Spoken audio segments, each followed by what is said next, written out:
Mendimi i mirë për Allahun Azza wa Jall është nga ibadetet më madhështore të zemrës dhe kuptohet robi vazhdimisht duhet me pas mendim të mirë për Allahun Azza wa Jall në shumë aspekte.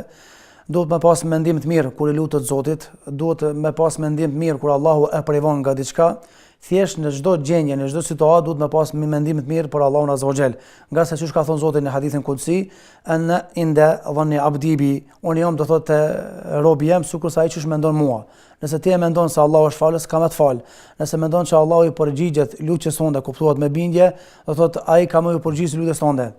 Definicionin mendoj ma përmbledhës për mendimin e mirë për Allahun Azza wa Jall e ka dhënë Ibn Kaimi rahimullah, ku ka thonë që mendimi i mirë për Allahun Azza wa Jall është mendim i cili ekziston vazhdimisht si një gjendje mirësie, si një gjendje sprove dhe me ngulit në kokë dhe zemër se çdo gjë që vjen nga Allahu Azza wa Jall nuk vjen kur sharr. Gjithmonë është hajër për ty. Dhe normalisht mirësia vjen vetëm nga Zoti xhallahu ala. E kuptuam ne atë mirësi apo nuk e kuptuam? Dikush mundet të thonë si ka mundsi mos me kuptu logjika njerëzore urtësinë e Zotit. Për shkak se disa gjëra Allahu na ka shpalos, do thotë që për shembull urtësia e agjerimit është devotshmëria, urtësia e namazit është pastrimi nga mëkatet, urtësia e haxhit është do thotë avancimi dhe afrimi te Allahu Azza wa Jall. Do thotë çdo ibadet e ka urtësinë e vet.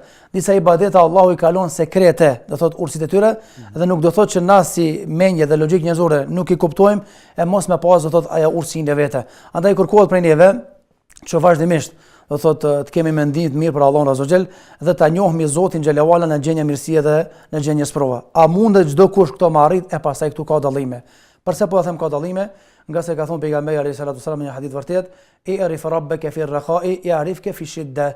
Njihe Zotin, do thotë kur je në mirëqenie, kur je me bollok, nëse dëshiron me të njoh Zotin kur je, do thotë mas vështira apo mas në zorti.